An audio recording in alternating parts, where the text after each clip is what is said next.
There are many things you need to know about Season 1. In this video, we'll go over some of them.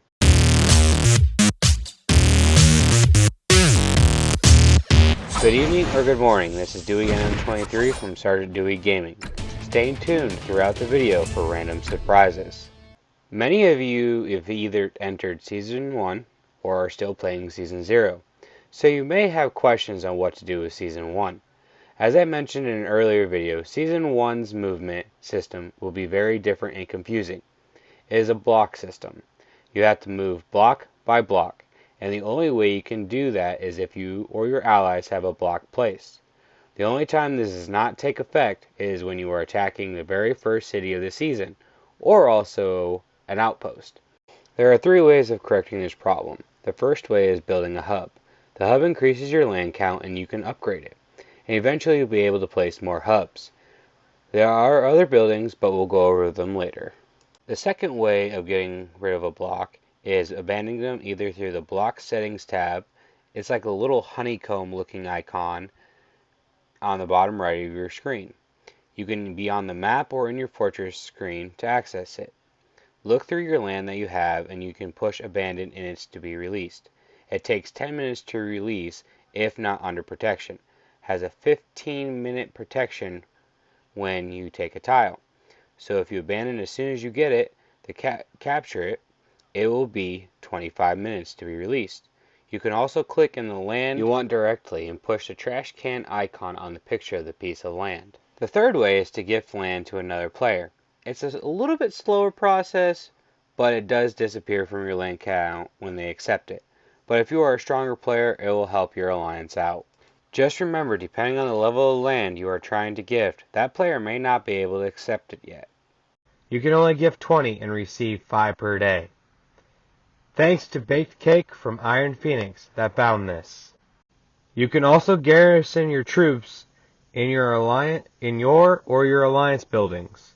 This works with any block. Blocks that don't hold a building can also hold 1 garrison, and buildings can hold 3. So once again, plan accordingly on which buildings are being moved and when. Movement. This is a tricky one. It is moving block by block and it slows progress if by yourself. Now if you work as a team, you'll go pretty far. By jumping off each other, you'll go further. Now be careful of attacking the same tile. The second person to arrive will be bounced off the tile and returned back to their fortress.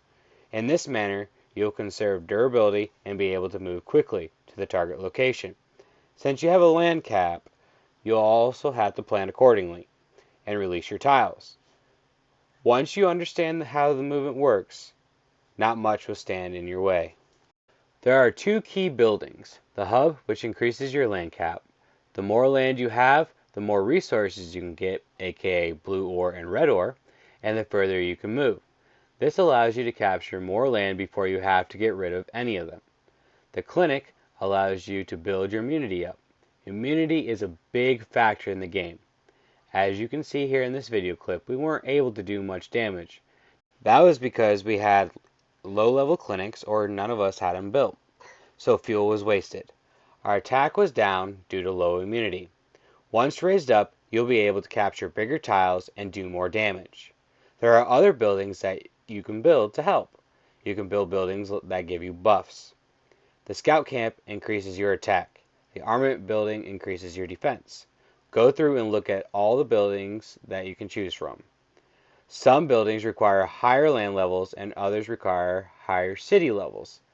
When relocating a building, the added buffs are not in effect and will take a certain amount of time to relocate depending on the level. So keep that in mind when you're getting ready to attack cities. So once again, plan accordingly on which buildings are being moved and when. Resource plots that many of you used during Season 0 can still be gathered on the map normally, but you cannot capture the piece of land if not connected to with your own tile or allied tile. There are various levels of cities like in Season 0. You can attack them. The catch is you or your alliance needs to have a block land next to the city. You may wonder why certain cities are are in a section with small amount of land. These are gate cities, a little stronger than normal cities. These cities, if captured, allow passage through. Each city has an immunity requirement that once met will allow you to do maximum damage. To do so, you need to upgrade the clinic. See what I mean? That building was important? Before we start the hero draw, remember, stay tuned for more information after this. Thanks for watching, and for the members of the Iron Phoenix, here's the first hero draw of the season. I wonder what we'll get.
And as you can see, as we went through the hero draws, I used the times 10 option. That's 900 recruitment points. You get more heroes for less. As we went through the hero draws, we got some elites and a bunch of rare and below, which is good. We can upgrade our heroes later. We even got one of the heroes of the new season. Don't forget that if you ascend them properly, you'll be able to get a stronger march, which is a great thing. Oh, and one other thing. Many of you have probably been wondering what hero contracts are. You can find this in the Alliance Hall. You can increase the ascension level of a hero by contracting it to another. The veteran hero has to be an elite gold and level 60. In my case, I can only contract using Roland. The rookie level can be whatever level and boost it up 3 ascension levels. You can do so by spending 100 diamonds. When in a contract, the rookie hero cannot be ascended normally. However, you can terminate the contract to ascend that hero. When in a contract, though, the boosted hero does not help in the new season events. Sorry, guys. To the members of the Iron Phoenix, I hope this helped you guys out and has answered your questions. Remember, rise up from the ashes and be forged in iron. This is Sergeant Dewey, signing off. Till next time.